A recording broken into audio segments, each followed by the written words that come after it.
why that's the case. I'd like to introduce our speaker now. Charles Cooke is joining us from his home in Florida. He's a journalist. He is the editor of National Review. He's been described in The Atlantic as a principled conservative who is allergic to anything resembling groupthink, which is a great compliment. He's relatively recently become an American citizen. He's a frequent guest on cable TV shows and on podcasts. I wanted him to speak with the ELC today because not because he's got a public profile, but because he's unfailingly informed, honest, and interesting to listen to. So with that brief introduction, Charles, the floor is yours. Oh, thank you. Thanks for having me in this strange time. Last time I came to Utah, I got to fly into Las Vegas and drive all the way up to Cedar City, which was quite the thrill for an Englishman. This time I got to walk 35 feet from my kitchen into my office, which was a bit less scenic, but I'm no less happy to be here, even though I'd rather be in Utah, of course. I should just warn you at the outset, I live in North Florida, as Tyler said, and if the weather reports to be believed, we're going to get a thunderstorm of Jurassic Park proportions in the next hour. So it's almost certainly fine, but if I suddenly disappear, it's not because you said anything that upset me, it's just because the power's gone. I can already hear the thunder coming in the distance. It might get darker in here as well as the sky turns black. Anyhow, so the last time I spoke at SUU, I talked about the importance of free markets as providers of unusual or life-changing products. Essentially, the things that would never be invented in a socialist economy or a heavily directed economy. And I argued that America is especially good at inventing unusual things. You know, I listed roller coasters, drive-in movie theaters, paintball, bubble gum, the electric guitar, Star Wars, the golf cart, something very close to my heart as a Floridian, because America leaves people alone to invent these things more than do most other countries. And when people are left alone, they're left free to solve problems and to think up products that nobody had even realized that they wanted. And one of the things I argued last year was that, you know, democracy is a great idea when it comes to running the government, but it's not a very good way of running markets in the same way as it doesn't really make sense to vote on who gets to speak or which church you have to attend or whether you should own a gun. Well, today I want to take that idea a little bit further, and instead of talking about businesses per se or the market that creates them, I want to talk about people, the people who run businesses in our current moment. Because I think we're entering a period in American life in which the related threats of collectivism and conformity promise not just to make businesses less interesting, which is what I was worried about last year, but to destroy in the crib the sort of people who run those businesses. Not because of regulation, although that's obviously a problem, not because of any overtly political issue, something else. I'm sure none of you will be offended if I say that many entrepreneurs are kind of weirdos in at least one important way, right? I mean, look at Elon Musk, Steve Jobs, Bill Gates, Mark Zuckerberg, the MyPillow guy, Oprah. They're all brilliant, they're all unique, they're all a bit weird. I have this book on my desk, I talk about it quite a lot. It's by Bill Bryson. It's called One Summer. It's a great book about the summer of 1927. It really only covers about 4 months, but it covers a bunch of topics. Baseball, especially Babe Ruth and the New York Yankees, America's team. Early aviation, which is Charles Lindbergh. The innovation of Henry Ford, the presidency of Calvin Coolidge, and others. And you know, it's brilliantly written. It's very interesting if you like history or like this book. But the thing I took away from this book more than anything else was that the vast majority of the characters on whom Bryson focuses are eccentric almost beyond belief. and not always, it has to be said, in good ways, or in ways I admire. And I was left with the feeling that the eccentricity of these figures was not incidental to their success and their ingenuity, but was its most likely cause. Which is to say that the people in this book were trailblazers, at least in part, because they saw the world completely differently. I mean, in some senses, they're quite literally crazy. You know, there's a guy in the book who thinks that there's a colony of moles living under the earth that has its own civilization. Right? But the thing is that the same sort of person who thinks that is more likely to revolutionize baseball or invent the motor car or redesign banking or fly across the Atlantic or what you will. There's an old Apple commercial that pays tribute to this. Here's to the crazy ones. It's quite famous from the 1990s, which is fine. But my contention is that you can't pick and choose the craziness. If you try to bash in the rough edges, you will lose that genius too. And the reason I mention this is that if that is true, it's a little worrying given the scale and the fervor of what has come to be called cancel culture. You know, I've long joked that President John Adams would never have made it to the White House today because someone would have run a campaign ad against him saying that he was against the revolution before he was for it, which is true, he was. And then he'd have been beaten by someone who'd been in favor of it all along, and we'd have lost out on John Adams. Well, that's modern politics. But what we're seeing with cancel culture, I think, is much worse than the temptation just to hold someone's past opinions against them. It's almost totalitarian. It leaves no room for error, for growth, for change, for difference, for dissent. And it's odd because, in a sense, we're witnessing a real paradox in an American life. Legally speaking, free speech has never been better protected in the United States. Never. You know, the story of the First Amendment since 1969 with the Brandenburg v. Ohio decision is the story of free speech being shored up by both parties, judges appointed by all sorts of presidents. If you look at the Supreme Court at the moment, every free speech decision is either 9-0 or 8-1.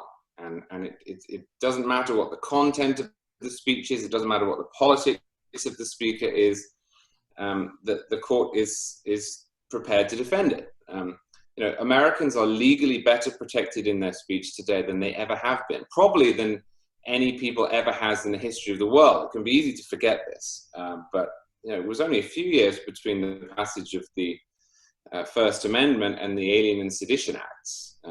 It wasn't too long before Congress imposed gag orders against abolitionists. You had rules imposed in the South making it illegal to advocate against slavery or segregation.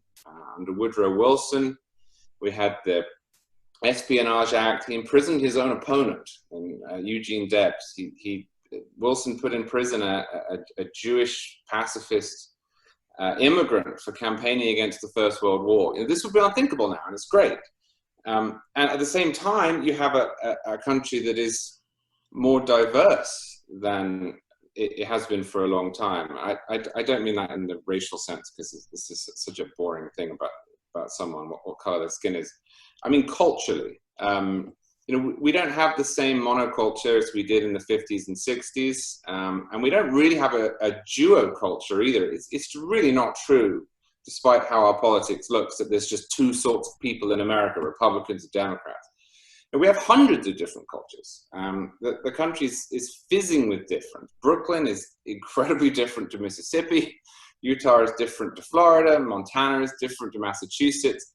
And this is in part because of the internet, of course, where you know, people who have strange interests can find other people who have those strange interests, and those interests can grow and they challenge the norms. And these are great things, but at the same time, America is in the middle of what I've taken to calling a cultural riot. You know, over the last few years, powerful people, or at least people in positions of cultural authority, have taken to scouring the past statements of public figures, and often, unfortunately, private figures too, and trying to find slip-ups or mistakes or eccentricities. And then if they succeed in finding them, to having those people removed from public life. I mean, the idea that a human being can be cancelled is grotesque, but that is the aim. It's to remove them from having any sort of profile. Now, this is done in the name of diversity, oddly enough, but it actually breeds the opposite. It breeds conformity. If you look at the language that is deployed by this movement, you'll see that it's bizarrely self-contradictory. If you read the disinvitation letters or the explanation of terminations, institutions tend to explain that they are too tolerant to tolerate, or they're too inclusive to include, or they're too diverse to permit difference. Now, this is nonsense. And if we don't nip this in the bud, it's going to destroy the country's reputation, which is well earned, as a place of intellectual diversity. Now, why do I say that? Because the consequence of the cultural riot we're seeing, if it's not checked, is going to be that most of the weird people will be removed from positions of influence. That the people who remain in those positions will refuse to speak up when they disagree, and that the way to get ahead in American life will be not to do something extraordinary, but just to repeat the mantras of the day and never to step out of line. And when we do that, we're going to exclude the people who see the world differently. Now, a related problem, but no less a threat, is the increasing tendency to look down in America on people who don't have college degrees. Now, I'll be clear about this. I do. I have a master's degree. I know I'm talking to a college. There is no desire on my part to criticize college. College is great. I went. There is a desire to appeal to what I think is a growing tendency to respect people who take different paths, and not to lock them out at the first step. I mean, I wrote recently that if this was, of course, before coronavirus, is all we talk about, but if aliens were to come down into our society, they might be forgiven for going back to their home planet and reporting that the primary issue facing America is that not enough people are going to college. We're just obsessed with this topic, and in a way that often misses exactly why college is so useful in the first place. And politicians talk about this in this strange way, that it's automatically good if more people go to college, that the only way to get ahead in life is to go to college, that it's a scandal that people who want to go to college are obliged to pay to do so in any way. And I have no issue whatsoever with people going, the more the merrier. But I've sensed alongside it, and I first saw this in England, which is where I'm from. You may have noticed my accent. It's not a Mississippi accent. It's led to this really insidious idea that the people who don't go to college have in some way failed, or that they have been failed, that they make the country a bit stupider on aggregate, and that what they do instead is not worthwhile. And I think this is misguided for a number of reasons. First, because we don't want to create a two-tier society where we have some people who have pieces of paper and some people who don't, and then formalize it. Second, we might forget the great things that people without college degrees often do, including run businesses. And third, we are increasingly locking people out who take a different path. It is completely true that a college degree can serve as proof of certain skills: critical thinking, a willingness to stick with things, familiarity with institutions. But so does the military. So does an apprenticeship with a plumber. So does a job at a charity. And we are at the moment, where it seems determined to make so many entry-level jobs contingent upon a college degree. And I just wonder what's going to happen to the people who, as a result of this, can't gain the experience that is the equivalent, and as we're seeing, can't gain the knowledge as to how to avoid being cancelled. So I suppose what I'm asking is what happens to the dropouts, right? I mean, to the people who come from nothing, people like my dad, for example, who left school at 15, served in the Air Force, and then started his own business. One of the most amazing things I've seen in recent years was the former governor of Vermont, Howard Dean, suggesting on TV that Scott Walker, who at that point in his life was second-term governor of Wisconsin, couldn't be president because he hadn't finished college. And I remember thinking, well, why? I mean, it was not an open question at that point whether Scott Walker was going to make a success of his life, right? He'd made it all the way up to the governorship of this state. And I couldn't imagine the same thing being said about Jay-Z or Walt Disney or Tom Hanks, right? I mean, it would be self-evidently silly to look at them and say, well, I don't know if that guy's going to make it. He didn't finish college. I mean, he has made it, right? Millions do. There's so many ways to be successful in life.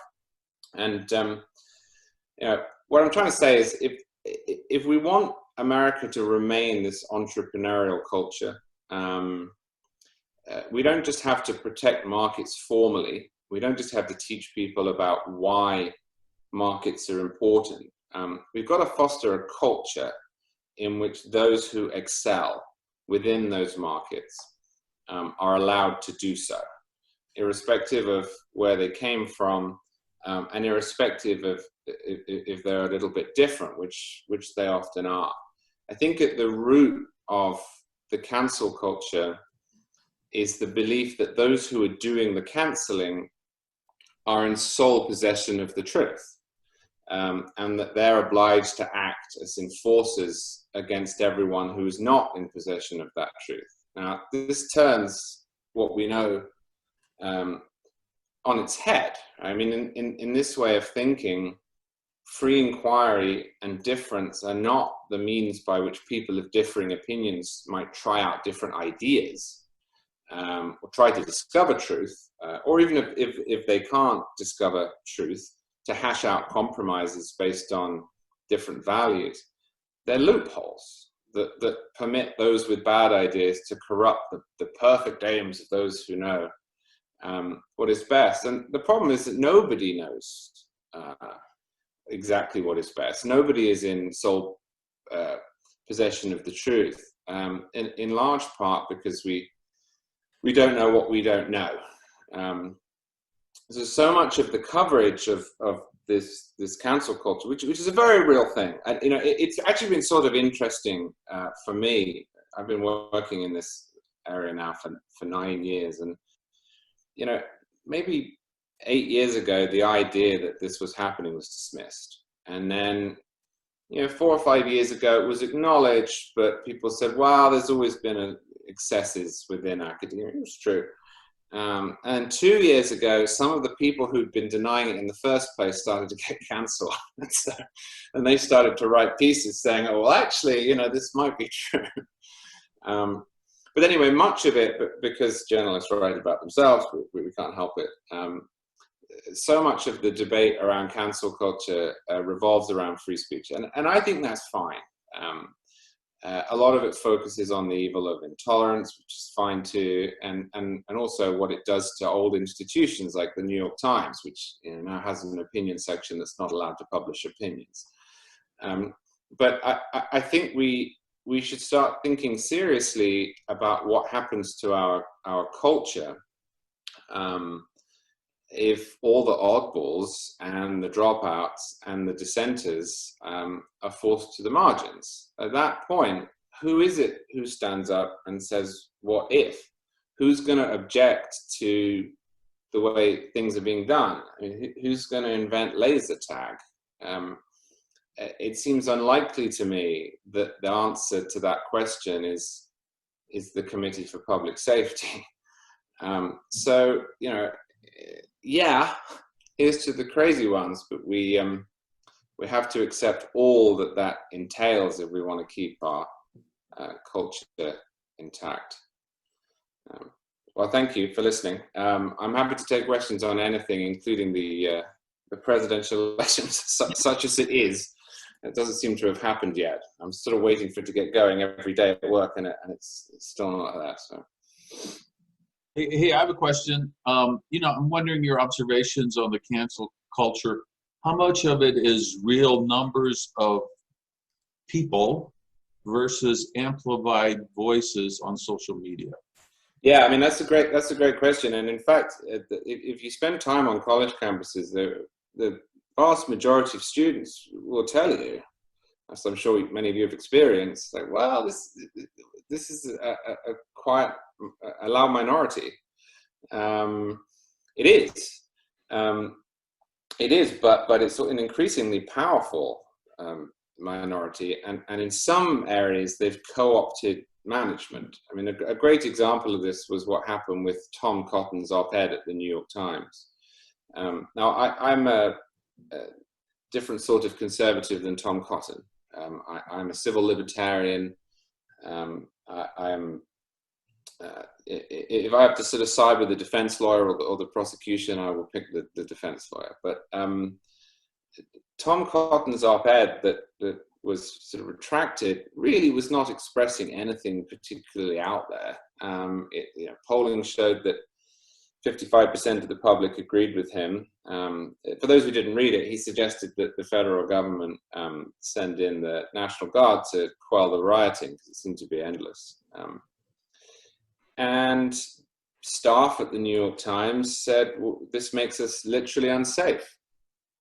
Now, I dare say that the majority of staff at the New York Times didn't say that, but enough people said it as to cause this reaction. And that's all it takes, because they fired their opinion page editor, they demoted the guy who had commissioned the piece, and they replaced both of them with a new person who said that if anything came up that made any member of staff feel uncomfortable, then they should let management know. Well, you've won. You've won at that point, irrespective of whether you have mass buy-in. And once you've seen a senior official be fired, you probably don't want to stand up and say, well, I dissent from this. So I do think it's a minority, but I think it's a pretty effective minority, and a minority that at the moment at least is not being pushed back against by the adults in the room. I really appreciate the comment. Something that I've also been deeply concerned on, as you're aware, Southern Utah University is known as one of the freest speech universities that there is. It's one of our fundamental rights. President White and I were speaking just the other day, talking about how dangerous it is to continue to have people trying to take the moral high ground. And I guess the question that I'd have is the first big pushback that I saw a couple of months ago came in the form of that letter from thought leaders and artists. I'm assuming you're familiar with that, and yeah. They took a lot of flack over that. I guess the question I would have is do you have any specific actions that we can take as oddballs in the room and as thought leaders and as even creative artists to actually stop this or to stem the tide of this insanity that's going on? You know, that letter was funny because when I first read it, I thought, well, this is good, but I don't know what this is going to achieve. And so I was indifferent towards it. I mean, I was in favor of it, but I was somewhat indifferent. And then within about 24 hours of its publication, every single anti-free speech journalist in the United States had outed themselves by sort of freaking out about this letter. I thought, well, this has really done a public service now. We know who is against free inquiry and who is not. So looking back, I mean, it was also fascinating, that letter, because it yielded all of these sort of canned reactions that actually didn't really apply to it. So the first thing people said is, oh, this is right wingers. But if you look at most of the people who signed it, it was not. The second thing people said is, this is just white men, but the guy who wrote it is actually black. So it had sort of this peculiar way of outing the people who it was talking about, and also demonstrating to the world how they operate, which is to just fall back on the same lines that they use irrespective of the topic. So I think in terms of what to do, I do think it's tough. And one of the things that I keep hearing from people who don't work in academia or in journalism is, yeah, it's easy for you to say stand up against it because you work for a magazine that is committed to free speech, and so you're in a sense tenured. And I mean, in academia, many people are quite literally tenured, so they can't be kicked out for speaking. Whereas I have friends who work at Microsoft, and they're just not going to stand up and make an issue of it because the culture is different. That said, I do think that the more that you watch people fighting this, the more you realize that there's not a huge amount there. It sort of relies upon the acquiescence of the people they're going after. And when that's not forthcoming, it's quite difficult for those who are making the attempt to actually do much as a second play. They say, well, you should be cancelled. You did this terrible thing. Apologize. And if you say no, you kind of get the same request again. And then if you say no, well, they say, well, no, but please do it. And I think this is because they're used to winning. I think that they've got this far and there's been very little pushback. So, part of it is actually just standing up. And the second thing is, and this relates to the first question, because this is not a majoritarian movement, because it's not 70% of the population turning on the minority, but almost the opposite, there is probably far more wiggle room than we imagine. That there is a silent majority, I think, that not that agrees with whatever we all think in every particular, but that probably doesn't like this tendency to shut people down. And I'm not sure that we've done a good job really of recruiting those people to our side and making it clear why it is that it's important. I think one of the lines that you hear that is completely 180 degrees the wrong direction is that it is bad for speakers or academics if the mob goes after them. Because often it's not. I mean, I talked to Ben Shapiro, who's 100 times more famous and rich than I am, about this, and he was saying, the best thing that can happen to him is that he gets kicked off a college campus, right? Because if he gets kicked off a college campus by rioters who set fire to things, his name is in the news, his speaking fee goes up, he's immediately invited on television, and his next book is brought forward. The people who really suffer are the people who don't have that sort of position. And of course, as is always the case, the people who wanted to go listen to whatever it was that the person who's being cancelled had to say. Forget Ben Shapiro for a second, but just anyone, Frederick Douglass pointed this out, that it's the listener that loses just as much as the speaker. So I think that part of the argument needs making more frequently, rather than the woe is me, I wasn't allowed to speak at Berkeley argument, which is true. It's bad when people fly all the way to California and then they aren't allowed to speak. But they're going to get to fly home, they probably get paid anyway, and then they get to talk on Fox News about how they were kicked out by radicals. But no one in the audience got to hear the lecture. And that part of it is the part we ought to sell a little bit more, because in a sense, the mob is then doing a disservice to everyone, not just to the individual who's been targeted. Can I jump in with a public service announcement? I have not been aware of this until recently, and I was introduced to it listening to NPR of all places. And so if anybody else wants to get caught up on what we're talking about, I've just chatted a link to that podcast that might inform you and catch you up like it did me.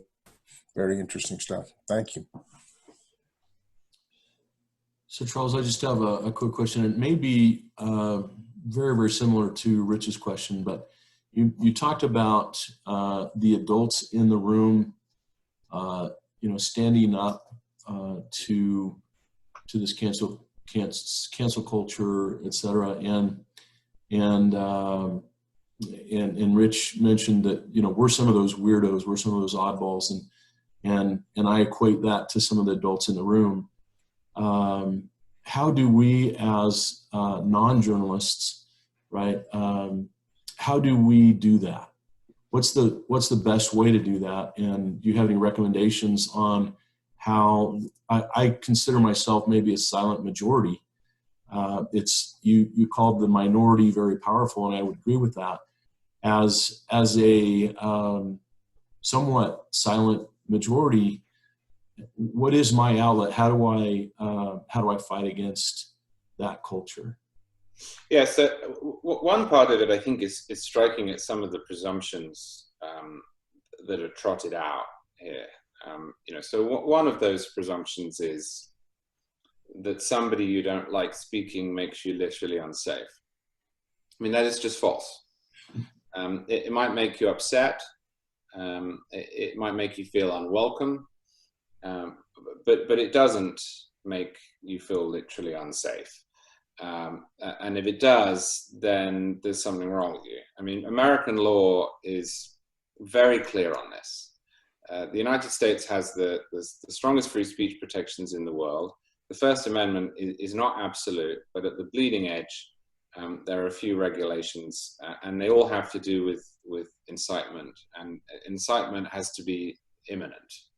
And I think broadly that's how we should see speech privately too, right? I mean, if I am, for example, allowed to stand up in a public square and say that I think we should have a revolution. What I'm not allowed to do is say, meet me at 5 o'clock, bring your firearms, and we'll go take over the courthouse. That's imminent. That's likely to incite law breaking. So if, in the same way, if I were to stand up in a classroom and say, you know what, I don't think that the New Deal was a good idea, or I think Title VII of the Civil Rights Act should be repealed.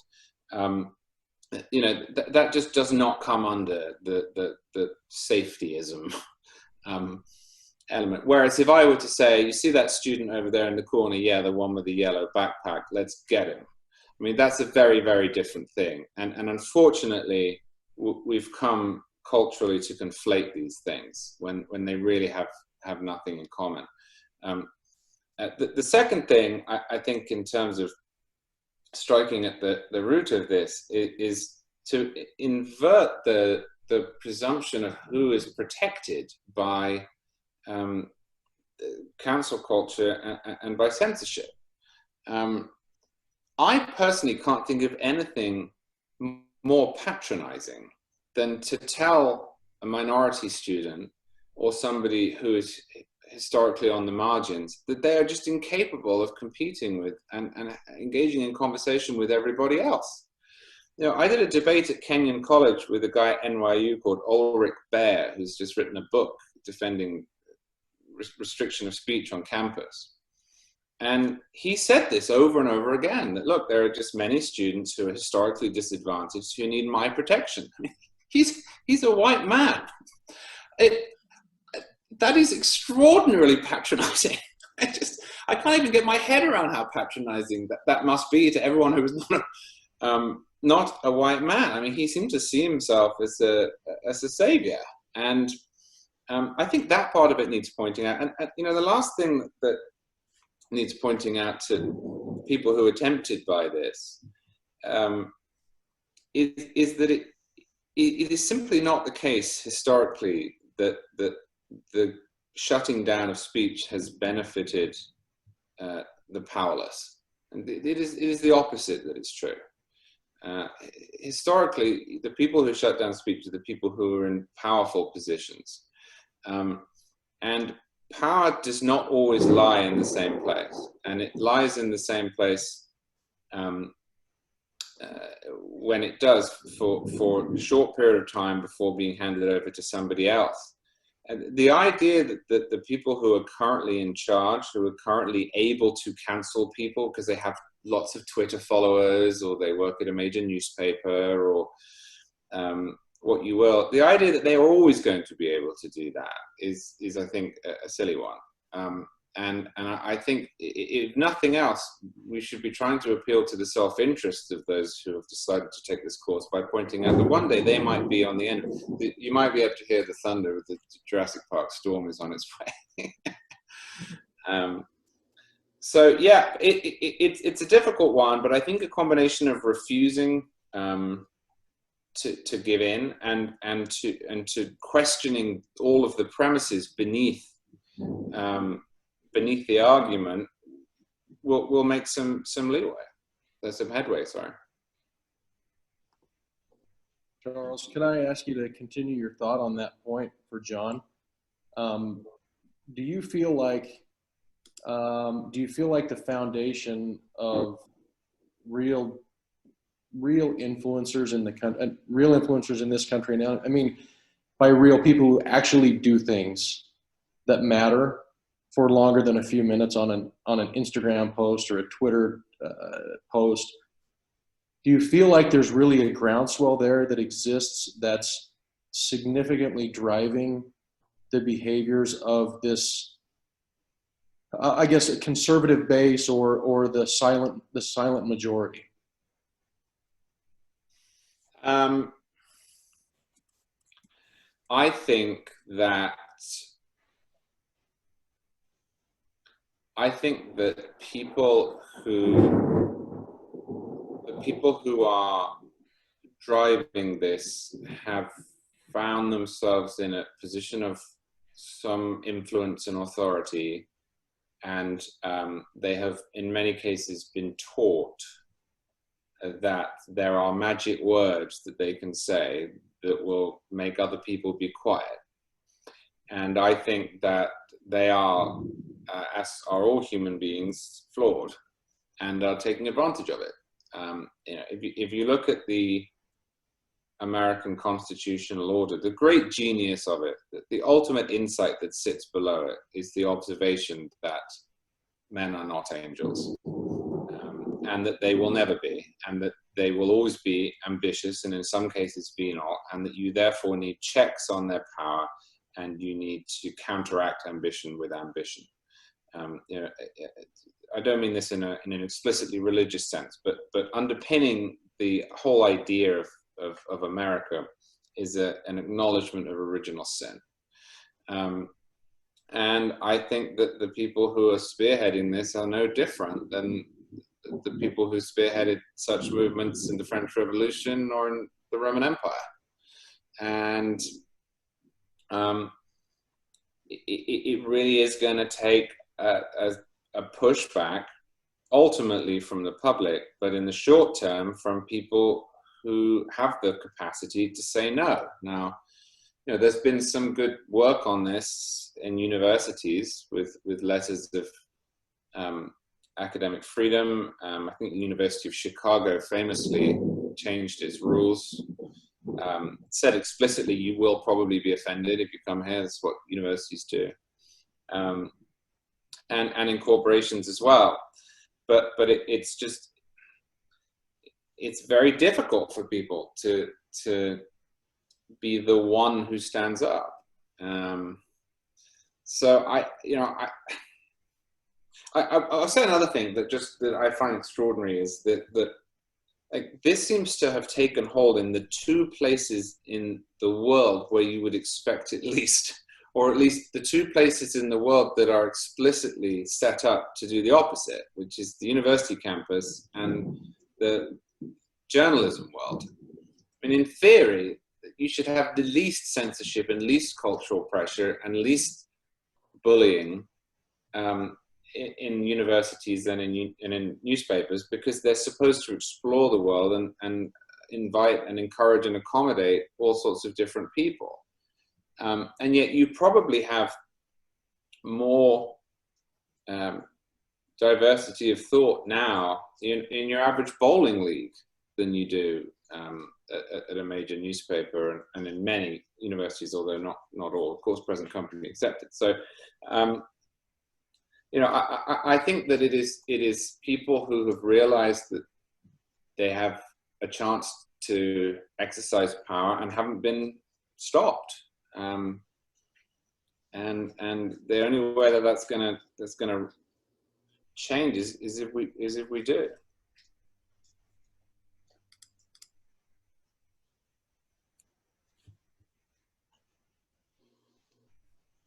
Hey, Gay, you are muted right now. Can you hear me now?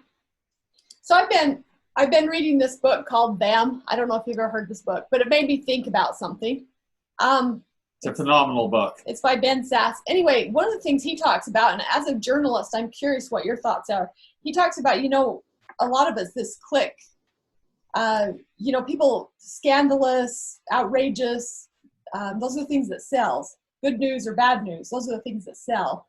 And so a lot of times, as you're sorting through all these different news channels of what you want to believe in, you know, someone will send something big. And so journalists, a lot of times, are having to write that sensational story at the cost of finding out what's really true. Maybe you'll have the same article on, you know, maybe on Fox News as you would have on MSNBC or whatever, but the whole title will be totally different, and it'll come from a whole different angle, and you won't even realize it's the same story. What's your take on that?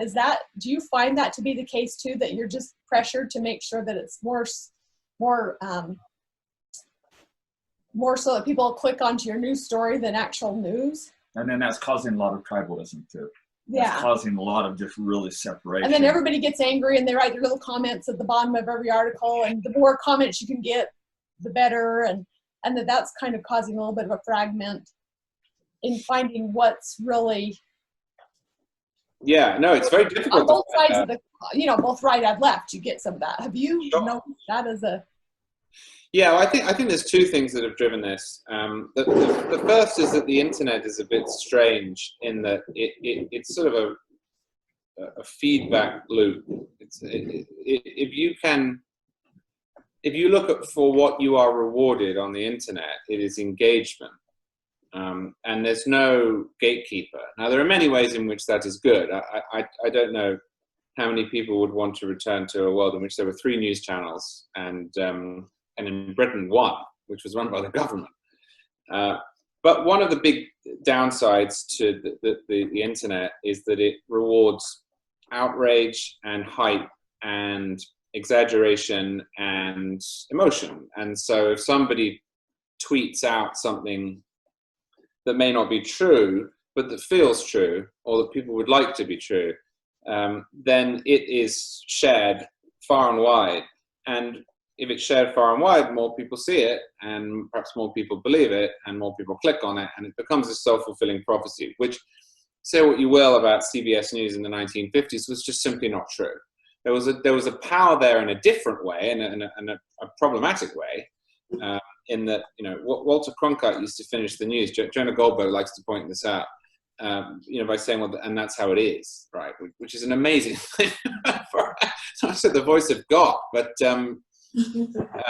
you know, it was a different thing. There were layers on top of him who would say, well, this is true, this isn't true, here's how to write it, or here's new information, and that just doesn't get included on the internet. But the second thing is not from the supply side, it's from the demand side, unfortunately, and that is that partly because they can, because there's so many different cable channels, so many different websites now, and partly because of the way our politics has gone, people often seek out information that will make them feel good. I was told recently by someone at MSNBC, and this would apply just as equally at Fox, although it just happened to be at MSNBC, that she said, we're not really in the news business, we're in the comfort business. You know, people turn us on and we reinforce their views. That's true. I mean, that is true of a lot of cable news. Unfortunately, it's also become true of CNN over the last 3 or 4 years. CNN used to be much more down the middle, it used to be a genuine cable news channel. And unfortunately, it has reacted to President Trump by becoming President Trump. And so you have very few news channels now that don't do that. But it's very, very popular. I mean, that's how you make money. It's how they sell advertising. It's how they gain a foothold. So I think part of it is the product of technology and atomization. It's the downside of that 100 different cultures that I was talking about. But part of it is the product of a political transformation in which people are actually self-segregating. That, you know, that they're marrying people who belong to a different party less, and you know, and if you said in the 1970s, I'm in a mixed marriage, you meant you were Catholic and your wife was Protestant, but now you mean you're a Republican and she's a Democrat. And this is less and less normal, unfortunately. So, you know, and if the implication of the question is, well, what do we do about it? I honestly don't know. I think it's a very, very precarious situation. Where different people have different conceptions of reality but live in the same place, and it feels so good, I think, to be told you're right all the time. And outrage is pleasurable because it releases endorphins. I mean, you know, you get to hate people. So I don't know. I think it's tough. It's tough. This book is phenomenal, and I think it actually kind of hits at it. I mean, talking on this topic, it's by Senator Ben Sass, Yeah. and his drive at the very core of this is his breakdown of community. We used to go to Friday night football games, and we used to get along and we used to show up in church together, and Right. this breakdown of community has forced a new level of tribalism that's pulled us apart. And many of you aware that I've been actively involved with Spencer Cox, who will be our next governor. But this is a book that he's talking a lot about, of breaking down the tribalism and reestablishing community. So that was his premise on it that I found very intriguing. And being able to look at both sides of the coin. And that's what in the university settings we've got to teach these kids to, okay, you need to look at both sides of this. Yeah. You know, it is not deeply just troubling. what you want to hear. And it's amazing to hear you. I had no idea this is what you were speaking on, but boy, I've heard a lot of people that I highly, highly respect. This is the topic of conversation. Ironically, this was what I spoke with the Governor's Honors about at the opening ceremony, is this very point. And so I'm glad that it's coming to awareness, and I really have appreciated your profound insights. Charles, can I ask you a question? Yeah, sure. There's plenty of people, it seems like a lot of this is organic as it hits the internet. Granted that there's a lot of people that have been pulled one way or the other ideologically, and it expresses itself through trying to cancel out somebody that disagrees with you. But it also brings with it the fact that this whole thing might be getting co-opted by organizations as well. And that there's, you know, organized efforts to silence Sure. individuals and organizations. Is there a way or any kind of things we can tell as we look at things, whether it's coming from an organizational side trying to do something nefarious? I mean, I don't think they're hiding, right? There are organizations that exist, and you know, as a matter of fact, that they're mostly on the left, and to find bad things that people have said or mistakes that people have made, and to go after them. I mean, they exist. There's an organization called Media Matters for America, and that's what they do. They listen to every radio interview and every television interview. And you know, one of the things that I think is such a problem. This is a slight digression. I'll come back. But one of the things I think is such a problem with that is it obliterates context. So you've got an ability now, thanks to technology, to scan hundreds of lines of an interview in seconds and just search for one word, or, you know, one phrase. Now there are many people, unfortunately, in the world who are horrible or who have, you know, terrible views, and who are mean to other people. But you can't tell that by this sort of Control F way of approaching the world. And a great example of this is the freak out over the teaching of Huckleberry Finn, because it contains the N-word. Now, the use of the N-word in Huckleberry Finn is not mean.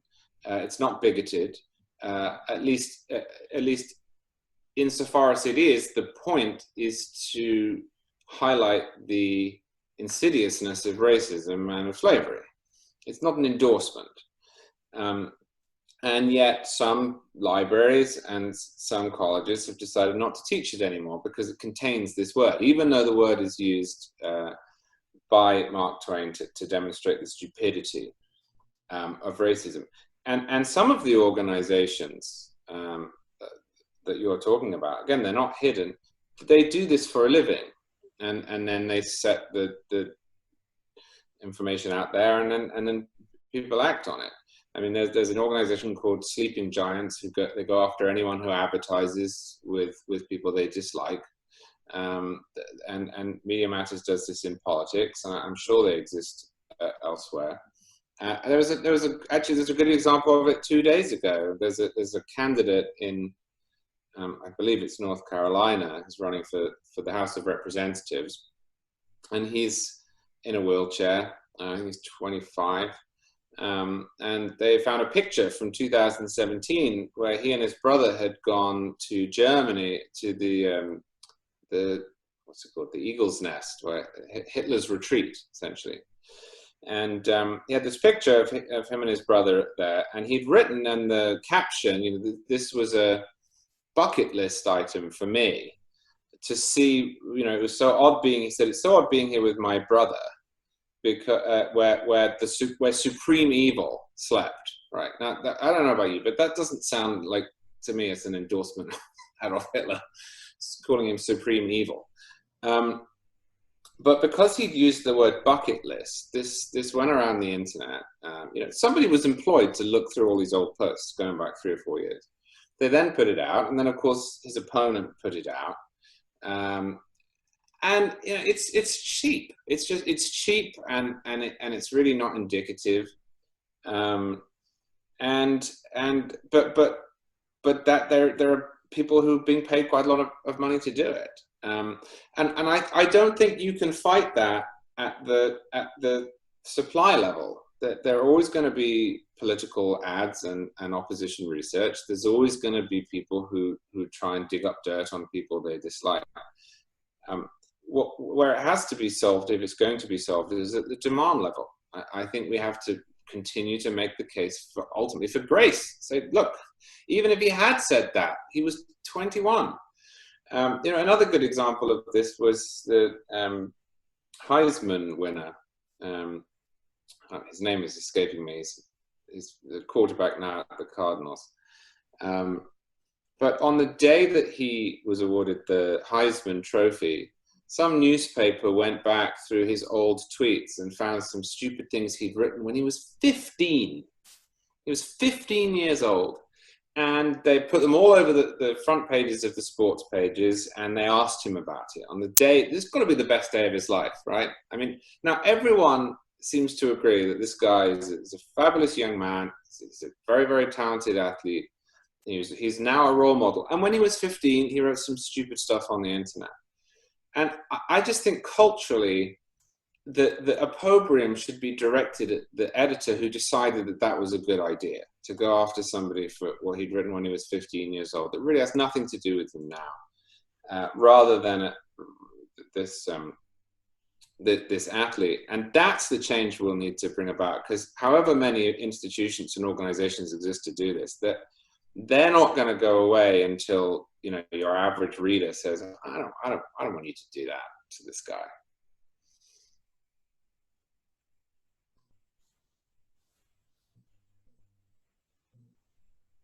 Charles, I'll jump in with a question. Is there an opinion or a belief that you have that is out of step with both left and right?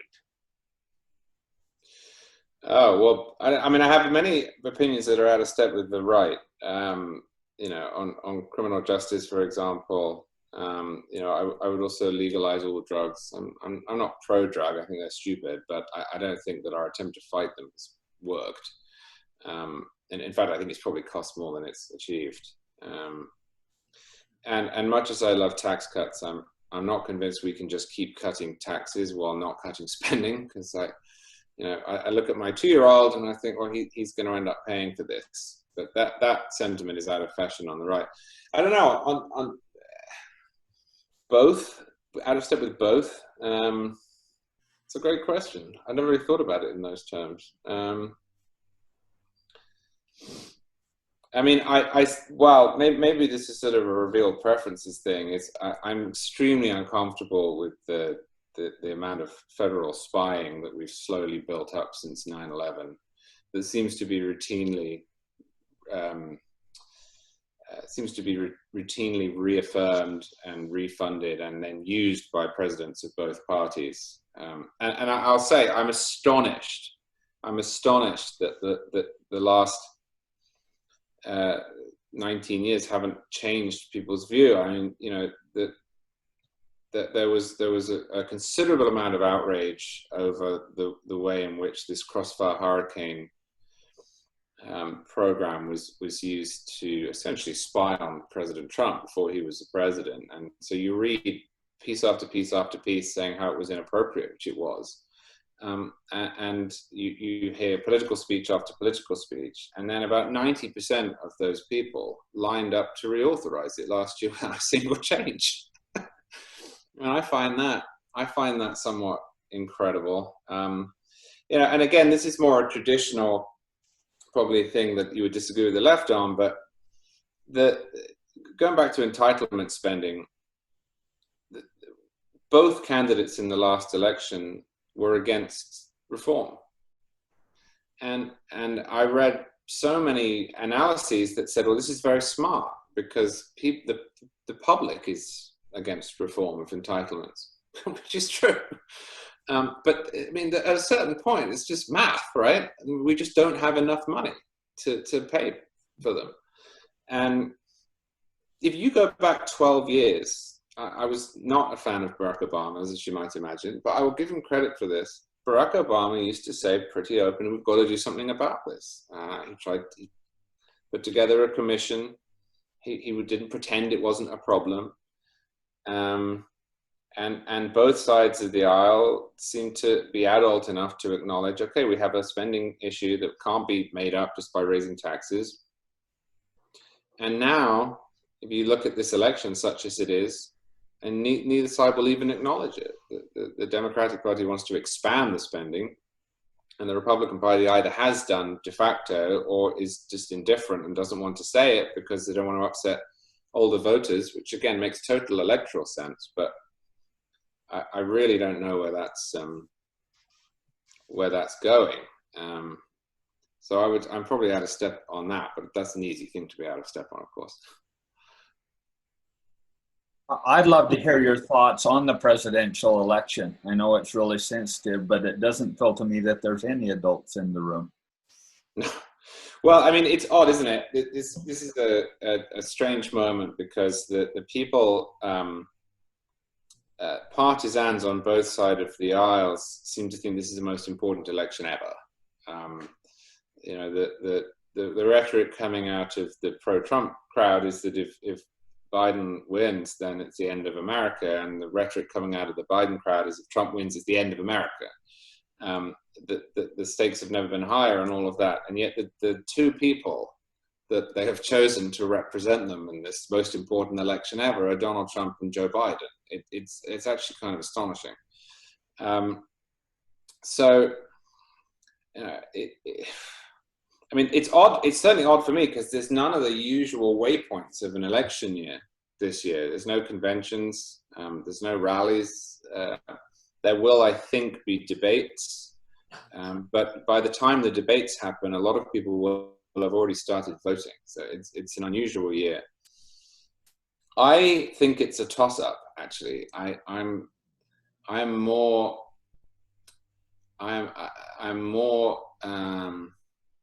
bearish on the Biden ticket than most analysts. I say this for a couple of reasons. First, I think that Donald Trump doesn't really have any lower to go. Everything seems to me from now on to be upside for him. The economy is going to get better. It just depends how much. You know, maybe it will be very slow, but I don't think it's going to get worse. Coronavirus is going to get better. Again, it might not, there may be no vaccine for a while. It may not disappear, but it seems to me that it's going to get better a little bit. And also everyone knows who Donald Trump is now. I mean, he is probably the most famous man. He may be the most famous man who's ever lived. I mean, there is nobody who hasn't heard his name. There is nobody who doesn't know who he is. There's nobody who doesn't know what he's good at. There's nobody who doesn't know what he's bad at. It is very unlikely that between now and the election, people are going to tune in and say, do you know what? He's a bit weird on Twitter. I mean, that's baked in. That is done. So frankly, that he's sort of, it's mostly upside for him. And I think it's mostly downside for Joe Biden. Now, again, that doesn't mean Joe Biden isn't going to win. Maybe he stays where he is. But I think it's mostly downside for Joe Biden. He has benefited from not having to take many positions. He's benefited from being able to stay in his basement. He is, let's say, not the most eloquent speaker anymore, and there's an opportunity there for him to look less than presidential. He's hugely benefited from not being Bernie Sanders, which is why he's the nominee, and he's benefited from not being Donald Trump, which is why he's winning. But this election will eventually be about politics. Even if the candidates don't get so heavily involved, then television and radio ads will. And people are going to remember, oh yeah, you know, there are some real issues here. There's issues of spending and healthcare and guns and abortion. And at that point, sort of abstract, well, he's a nice guy candidates always tend to diminish a little bit because people remember that this is actually about who's going to be in charge of the executive branch. So I think it's a toss-up. And I also have noticed, although it hasn't been reflected in the coverage, that the polls are narrowing. And another odd thing is that if you look back every day to the same day 4 years ago, you read the coverage, you look at the polling, you notice two things. One is that it's very similar, oddly similar. The other is that and this is a criticism of myself as much as anything, all of the things that people who follow politics obsessively think were inflection points probably weren't. You know, if you go back to July 2016, you know, and you see this precipitous drop in the polls for Trump, where he goes 10, 11 points behind Hillary. And there's all of this commentary like, oh, this will be because he made the comment about Judge Curiel. And I think what people have done is they've sort of drawn a line of the polls, and then they've drawn a line of what happened, and they've gone, it must be because of that. But normal people don't think like that. They're too busy living their lives and doing their jobs. And so it can be very kind of tempting after the fact to graft onto our political structure the things that we were following and we cared about rather than how it actually was. So I really do think that it's 50-50, and I've read some very smart people making the opposite case, but I personally think that the pick of Kamala Harris is going to very slightly hurt Biden rather than help. Because one of the advantages that Joe Biden and the Democrats have had is that Donald Trump has put off a lot of people in the suburbs who traditionally vote Republican, especially middle-class women. And the way you win those people, as Nancy Pelosi demonstrated in 2018, is by running moderate candidates who talk about healthcare and the economy, and who don't talk about rioting or pulling down statues of Thomas Jefferson, or abolishing 180 million people's health insurance, or confiscating guns. The Biden candidacy was almost perfectly placed to take advantage of this. And he's now added to the ticket somebody who's on camera at a debate saying that she favors illegal immigrants getting healthcare funded by taxpayers, that she wants to get rid of private health insurance. And I don't think that means all of those suburban voters are going to rush to Donald Trump. They're not. But I do think some of them might say, oh, well, that's actually a little bit nerve-wracking. And it undermines the Biden appeal, in my view. So I don't think it's going to make a huge difference, but I think that the Harris pick will slightly diminish Biden's chances rather than enhance them. Hey, Charles, I have a question for you. You know, given that we're all influenced by our experience, by what we hear and by what we hear repeatedly and by emotion, in the fact that we need news, we need to know what's going on, how do we ensure that we get a clear as possible picture of what's going on in the world and what our position should be overcoming perhaps even our own personal prejudices and such, because there will be change, there will be progress, there will be things that have to be done differently. And I don't have all the answers, you don't have all the answers, but there'll be bits and pieces of it. How do we ensure that we have maintained true to correct principles and make wise decisions and not be overly influenced? In other words, if we say, I'm in charge of what opinions I hear and what I do, how do we do that to where we're charting a good course for ourselves and that which we can influence?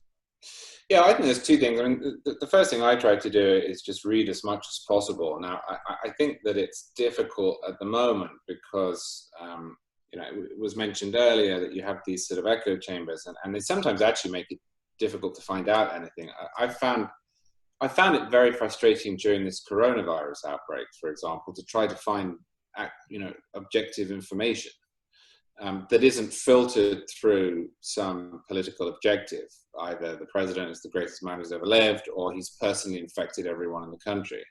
And economic news can be equally difficult to come by for that reason. But I think a relatively healthy diet of media does quite a good job.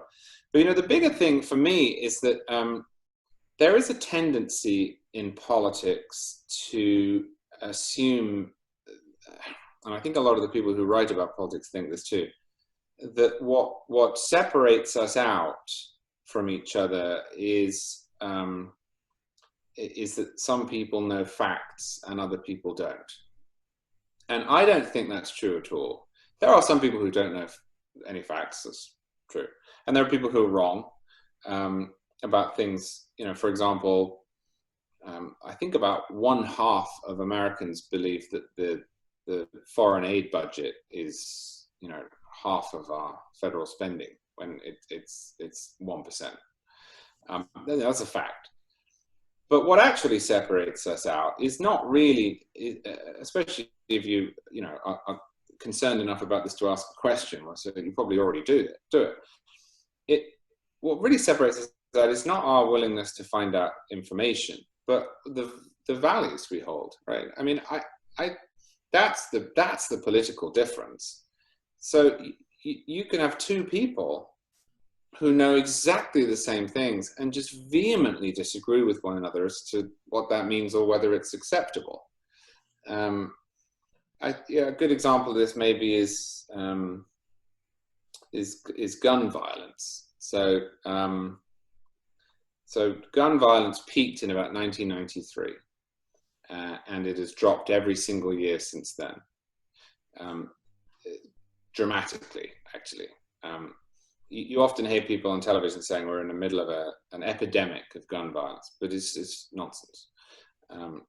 It's lower than it's been for decades, and the vast majority of gun deaths in the United States are suicides, more than 2/3 of them. You're actually very, very unlikely.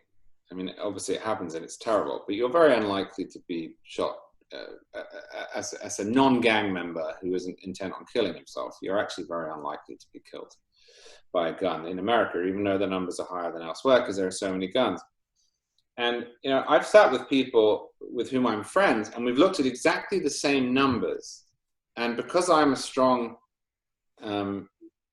advocate of the right to keep and bear arms, I look at those numbers and I say, well, you know, this is good. Look at the progress we've made. We've started from this real high, this crime wave, and we've done all that we can within the law and respecting individual rights to stop it, and we're doing okay. You know, every year we drop and we drop and we drop and we drop and we drop, and it gets better and better. And they look at me and say, I can't believe you think that. I mean, this is just a national disgrace. And it's not that they don't know the numbers. It's not that they're stupid or they're misinformed or they only watch one news channel. It's just that they don't actually value the underlying right. And so they see this differently, and they would favor all sorts of draconian, what I think are draconian laws, because they don't have any interest in the underlying right there.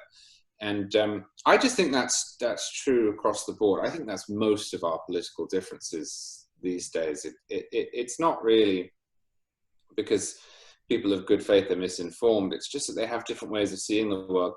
And this plays out more than anywhere in economics. You know, the economic data is fairly clear, and we disagree profoundly with each other as to what extent government should intervene, what is a morally acceptable level of income inequality or poverty. But I mention this just because I just think that the biggest criticism that I read now, and it underpins a lot of commentary, is, well, here are the facts. Here's what you need to understand about the news. Here's how to think about this. And you just can't tell people to do it because they know the facts. They just have different views as to what they mean.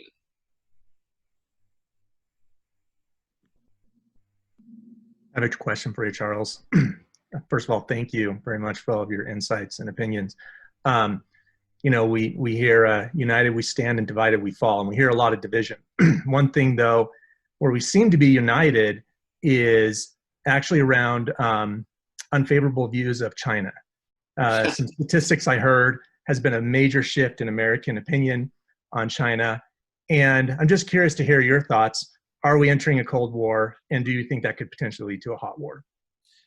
Yes, and possibly. I try to think about the latter as far as I can, as little as I can, because that really is just an absolutely horrendous thought.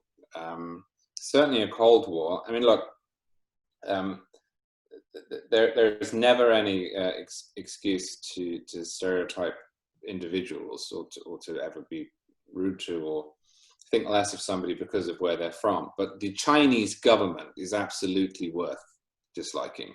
I mean, it is a one-party communist dictatorship that runs concentration camps for Muslims.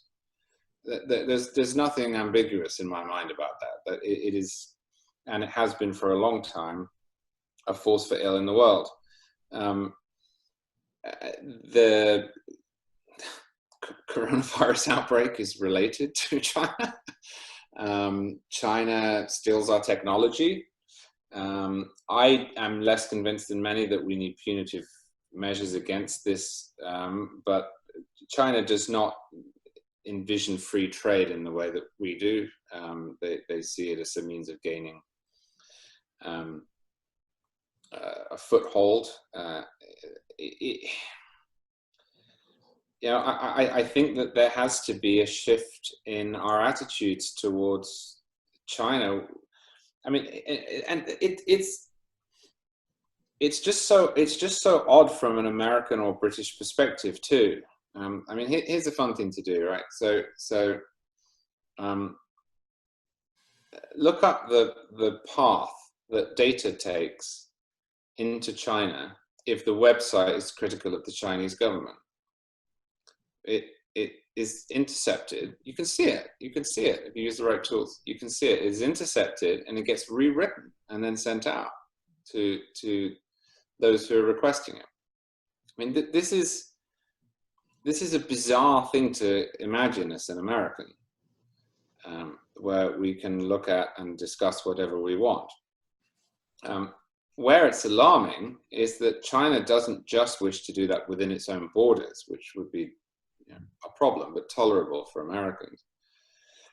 But that's how they see information in the world. That's how the Chinese government sees it in the world. And if you don't see it like that, then you can't really sit on the sidelines, because you have to pick a side.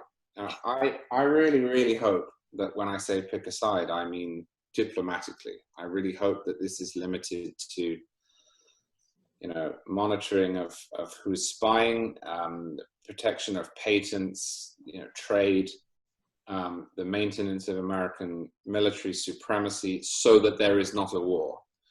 I really hope that what's happening to the Uyghurs in those concentration camps can be highlighted enough that it stops. But yeah, I mean, there is just no doubt that the Chinese Communist Party which is a sort of weird mix of Marxism and older style, sort of Chinese, what's the word for it? Sinocentrism, really, has ambitions and wishes to become the preeminent power. And if you don't want that to happen, which I don't, because I think that it has been a very good thing for the world that the United States has been the global hegemon, and before it the British Empire, for all its flaws, then we're headed for a fight of sorts. You know, I mean, I think this is as somebody who knew nothing about politics until I was 19 and didn't care at all, and then started looking into it when 9/11 happened on television. I sort of assumed the world was just the way it is by almost divine ordination. And then you realize, oh no, well actually it was, you know, 140 years of British naval supremacy, which passed to America in 1945 seamlessly. That creates a world in which we can trade and communicate, and that is largely peaceful. And then you start thinking, well, who do I want in charge instead of the United States? And the number of countries that I would trust with that role. America doesn't always get it right, but the number of countries I would trust in that role is, I could count on one hand. Well, it seems fairly clear that China would like to be in that role. And as somebody who cares a great deal about freedom, I think that would be a disaster. So yeah, I think it is a good thing that in both sort of parties and both sides of the aisle, there is a growing understanding that we need to do something, and also that our policy has failed. I mean, it sounds really nice to say, if we engage with China in trade, and if we treat them as if they are, say, France, then they will eventually become more and more Western, and they'll liberalize, and they will drop some of the horrendous things that they do to their own people. But actually, the opposite seems to have happened. I mean, look at the NBA, right? The NBA is now kowtowing to China. Basketball's become more Chinese. We sent basketball over there in the hope that China would become more American. But what they've done is they've corrupted the NBA, and you now have the owners of teams who will refuse to criticize concentration camps on television because they don't want to lose the contract. So I think it's a good thing, as long as it doesn't devolve into stupidity or racism. I think it is a good thing that there's a growing understanding of this, and I just pray that this is resolvable, as was the last Cold War, because the last thing we want is an America-China war. Charles, you have been incredibly insightful and generous with your time. I wonder if there's any final questions for Charles before we let him go.